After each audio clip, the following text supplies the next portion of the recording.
Welcome back to our next edition of Evolve Beyond Borders. So I would like to introduce you to Elizabeth Rennie, Research Director of NelsonHall, and Jennifer Mounce, Chief HR Officer at RLDatix. I pronounced that wrong, sorry. Datax? It's good. RLDatix. Oh, thank you. Okay, so this session will feature an analyst and practitioner point of view on transforming the global payroll and HR landscape and enhancing employee experience in the digital world. So welcome, both of you. Thank you. Thank you. Evolve Beyond Borders is proud to introduce Elizabeth Rennie and Jennifer Mounce. Elizabeth Rennie, Research Director at NelsonHall. Elizabeth is a thought leader and trusted advisor who has shaped the HR services market over the last 25 years. Jennifer Mounce, Chief Human Resources Officer at RLDatix. Jennifer has nearly 2 decades of human capital experience, including a decade of strategic global leadership experience. Let's welcome Elizabeth and Jennifer as they share their insights on transforming the global HR landscape, enhancing employee experience in the digital age. Great. Thank you so much for joining, Jen. Lovely to meet you and be part of this session. And great welcome to everybody in the studio. This is a really exciting event, and it's so much more fun than doing behind your Zoom or your laptop. So we're here on stage in London, and we're going to break a few borders, break down some borders, and we're going to discuss HR and payroll. We've spent a lot of time in silos, and we've had some discussions about HR and payroll. We're going to bring it all together in this session. And thank you very much, Lace Partners, for talking about all the trends. But what does that mean for transformation? And I think discussing the journey is more than half the discussion, because going about change is difficult at the best of times. And what I can say is I'm really glad no one's talking about disruption this year. We're in 2023. No one is going to mention the disruption word. It's going to be very proactive. Put forward a proposal for what can transform organizations and what they can look forward to. We're going to discuss what they can look forward to and what sort of transformation looks like in 2023. So I'm going to ask Jen, with her experience and got a lot of experience in business and in HR, what is top of your mind when you think of HR and payroll transformation in 2023? Yeah, I think there's a couple of things. We are coming out of COVID, right? But we have to find a new rhythm.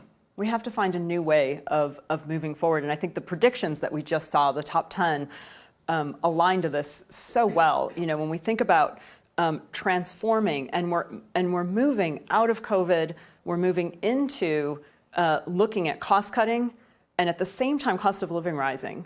So from a payroll and HR perspective, how do we support the employee experience in dealing with the nervousness of the cost cutting that we're seeing going on? Maybe it hasn't hit your organization yet, but we're seeing it in the news every day. So it's hitting other organizations, or maybe it's hit your organization. How do you help your employees think about staying at your organization? Retention is one of the things through all of this, is one of the things that we're talking about. How do we retain people and support them? And when it comes to that balance in HR and payroll, it's really looking at how do we use our systems to enable people? How do we use our systems to think about providing things to them their way, their time, their place, and really providing that opportunity for engagement with people in a much more meaningful and really coming to kind of a one-to-one connection with folks. Yeah, and it's hard to make those connections, as we've been talking about remote working and hybrid working. Yeah. Those connections are in every shape and form. I've seen, analysing a number of different payroll and HR technologies and vendors, that a lot of them are investing in surveys, and these are not the 20-page, 20-question surveys. Some of them are sort of short, very targeted, snapshots of how you're feeling or what went wrong on your shift, or happy face, sad face, so that you can, tell that, get ready for the next shift coming on. So very targeted. I don't know if you're starting to do that in your organization. It's funny you say that. I was literally talking to an organization yesterday about mood insights. and how important it is not just to understand and do that yearly survey, but that pulse of how someone is feeling today, right? And when we think about how important, I think COVID, if nothing else, has shown us how important it is to have well-being, how important mental health is. It's really raised the state of that. Mood insights, right? How am I feeling today? It's actually quite important, and that can bring you that one-to-one kind of closeness and understanding of someone, even when they're hybrid, even when they're working from home, but you get a sense of what's going on with them. That really important question, how are you? So well done everyone for showing up today. We're here. I mean, Woody Allen once said, 90% of success is actually showing up. Employees show up at work every day. You have to sort of give them a pat on the back that they're still there and haven't gone and joined another company or competitor. But also, the 10% is why you're there. And it's motivating people. Are they going to put all their energy and enjoy their work? And is work still fun after everything everyone's been through? The other scary thing that a lot of HR and payroll people feel, I know if you're navel-gazing, is when you see the word transformation, you think, okay, I've got to do more work and I've got to double hat again. How many people are double hatting already before COVID, and how many people are double hatting because there's more work because you're breaking down all the barriers? And that is just exhaustion, isn't it? Dealing with the why of work and why you're here and why employees show up every day, even though we've got the cost of living crisis and salary increases can't be necessarily what they would like it to be. How do you see that tying into the word transformation? Yeah, I think one of the things that we really have to think about is what's going on for employees right now. We heard it in the top 10 predictions, this notion of quiet quitting and that happening. We also have talked about skills and what is the organization doing to increase engagement and to really be thinking about from a skills standpoint, what are we doing to actually, and I'll use the other kind of term that I've seen coming up more and more lately around quiet hiring, right? What are we doing to actually take skills and ethically support people in staying internal but moving positions, rotating, staying changing. Interviews. Is anyone here doing staying interviews? Right, and from an engagement. You've done some staying interviews in your company, haven't you? I think from an engagement standpoint, actually truly understanding not what you think the employee value proposition is, but asking people, why do they stay? And hearing from them directly, what makes you stay? Why are you here? And looking from an appreciative standpoint, why someone stays, very, very valuable in really helping and thinking about this transformation that we are going through in moving out of COVID, but moving into another turbulent time with the cost cutting that we're seeing across a lot of organizations and a recession that we're slowly moving into. And we are seeing cost cutting. You've seen some headlines already. And I think transformation also means a lot of the time you've got to look at operational effectivenesses. And it's not just the cost of living for employees, it's the cost of companies, and operational costs are generally going up. Yes. The question is, what part can payroll play into that? And we've already seen some discussion already about analytics and effectiveness. One thing I'm seeing in payroll, when you look at the process and you look at HR, is that there's a lot more analytics going through the process, a lot more automation going through the process. Exactly. So the KPIs are starting to change in the process mining, using more RPA where you can, and it's not just using sticky plasters, but making it more digital. And the other thought, when I enjoy looking at the vendors that I look at, I notice that there are some vendors that don't just think of analytics to serve the HR and business or payroll and business, but they actually look at analytics to serve the employees as well. And making employee queries and solving employee queries through the systems and making information more available is going to be a massive trend, which means HR and payroll are going to have to work much more closer than they were in the past. Yeah, that's exactly right. I think as we think about what we have to do in our organizations, from a cost perspective and from really ensuring that we're doing everything we can to keep costs to a minimum, utilizing our systems to the best of our abilities, and giving employees the automation needed to provide what they need, their time, their way, their place. That is critical. So, and I think systems are getting there, right? We see it with payroll, where employees can now self-serve in a much higher rate than we were able to see before because of the functionality, because of the automation that's there. So some people I've spoken to have said, we don't need self-service for payroll because as long as they've got that pay slip, that's all they need. Whereas other more thought-leading type organizations have said, actually, we've got something called a self-explaining payslip, where if the employee doesn't understand a number, it shows the employee the calculation, the hours, the rate, the day, and that's how they got to the number. And why aren't we doing that? And some other companies are actually talking about continuous payroll as well, continuous calculations.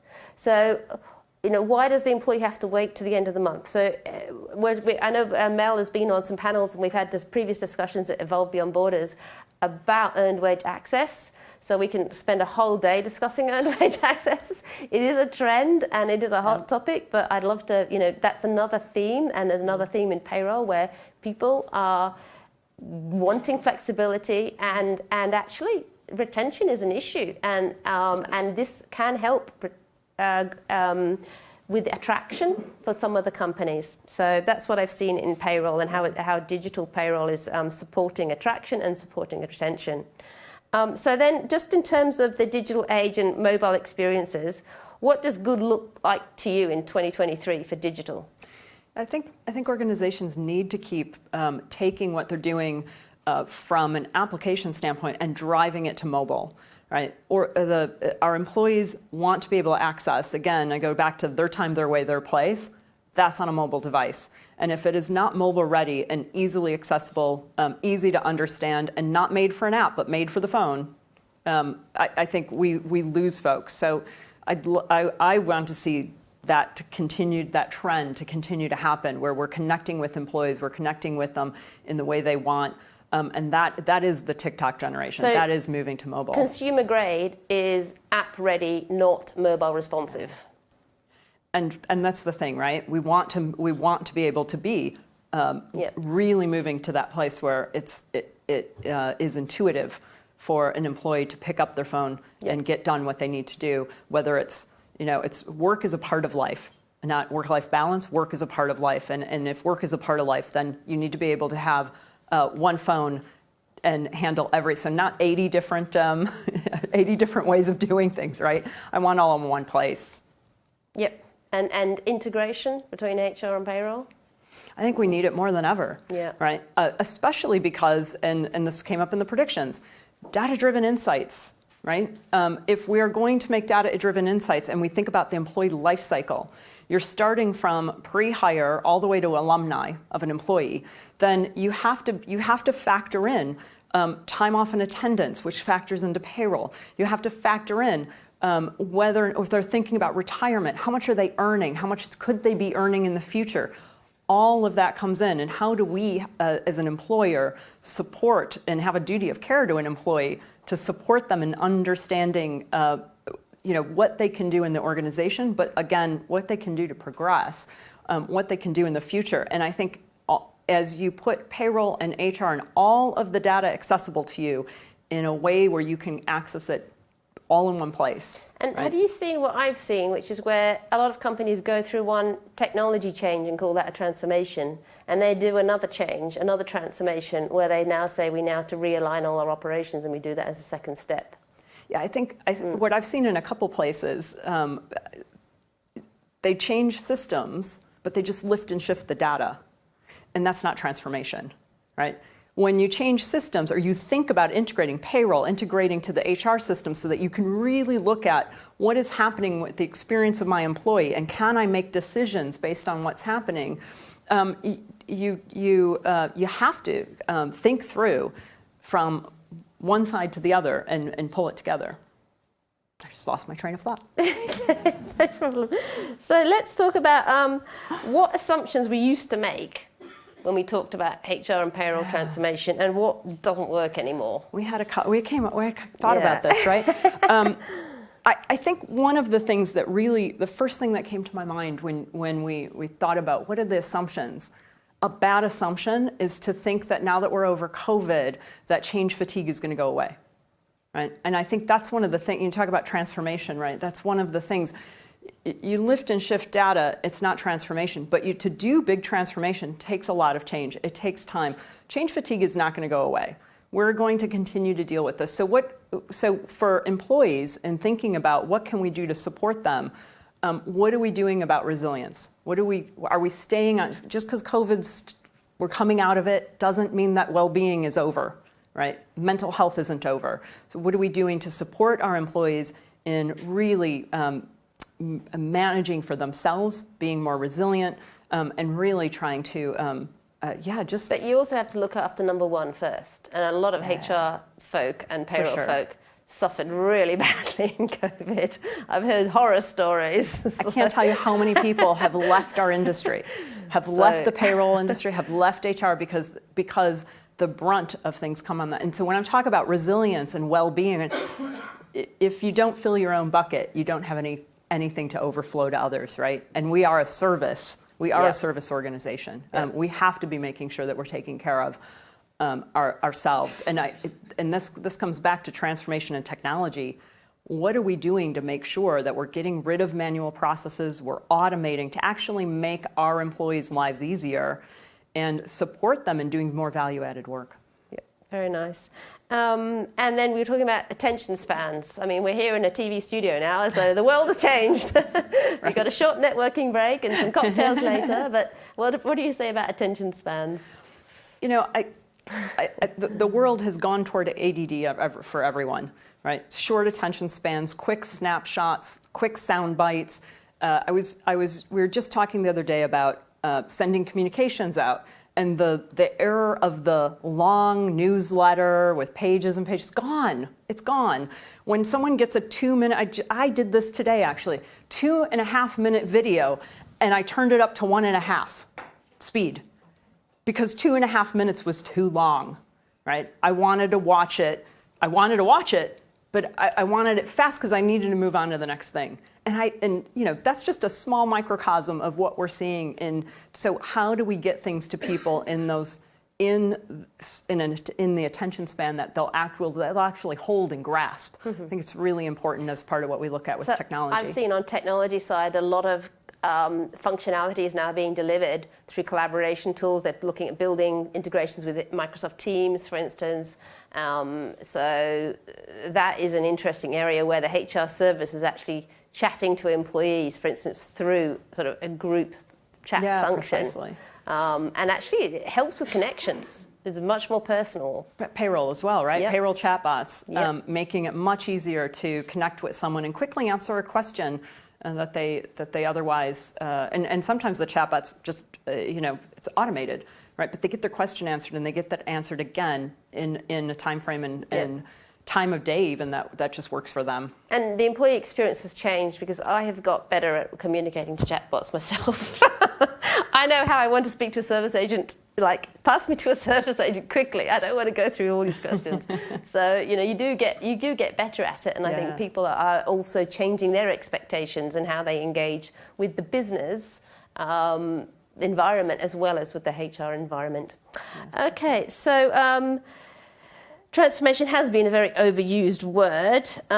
We've talked about fatigue, we've talked about change with resilience, and payroll and HR. So is there anything different that your team is specifically focused on in 2023 that you're going to set as priorities, or that you think you'd like to share with the audience? I think it's, as much as we're hearing about the recession going on, to me, retention is still actually... We're all talking retention. To me, that is top of mind, because I don't want my really great quality workforce that we have taken the time to train up and think about the skill sets and think about how we can have internal opportunities and promotions and progression internally. I don't want them to leave, right? So through everything, that's a key focus going forward. Fascinating for someone who's been in HR for 20, 30 years, because career paths used to be such a big topic 30 years ago. Every company had their career paths.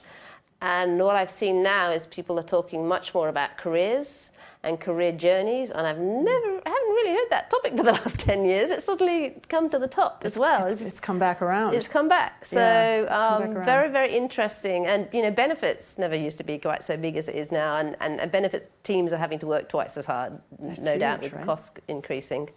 So retention, which I think is everyone in HR and payroll can take ownership for retention. Totally. I mean, it's all about word of mouth, and it's about understanding and listening to who is your customer. Who is your customer in the HR and payroll team? Is it corporate headquarters, or is it the employee, or is it your HR business partner or your line manager? And you've got lots of customers to understand, and it's understanding those customers and putting in the solutions.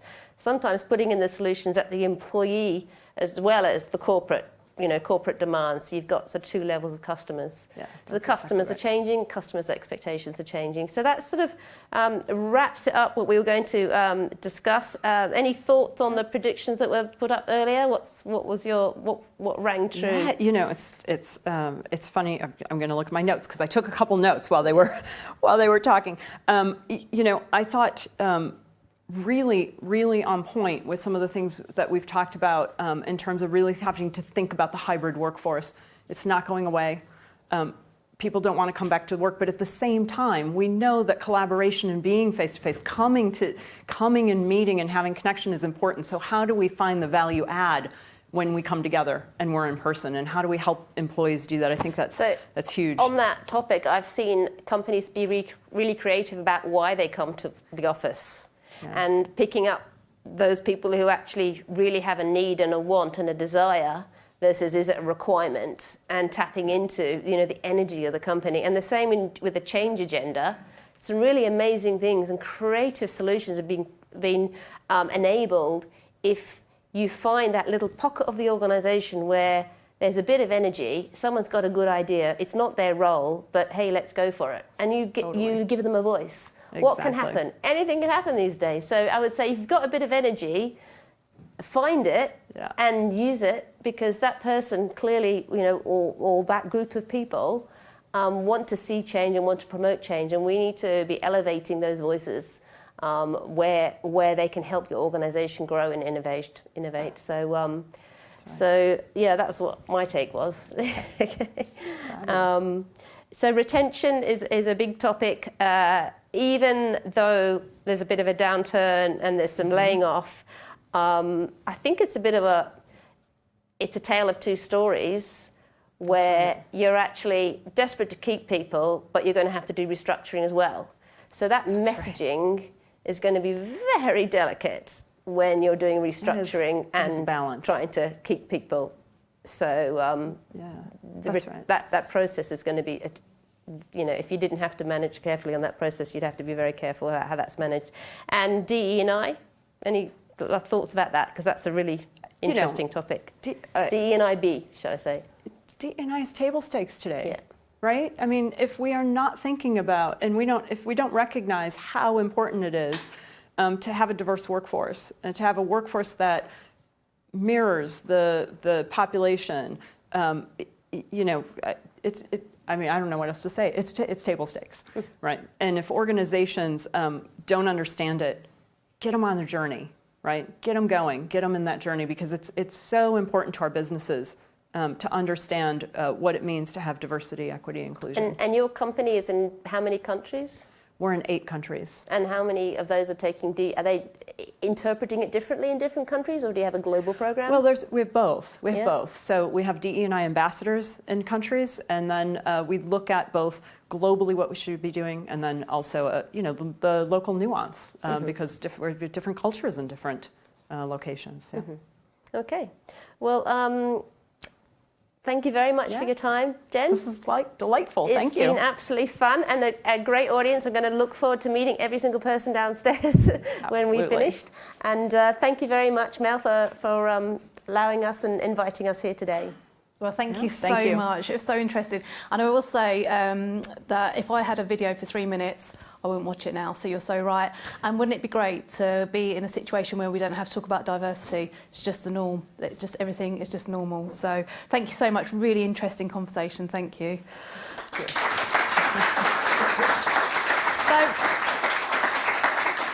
So as they say, the show goes on. And we're now moving to Amsterdam. So welcome Amsterdam.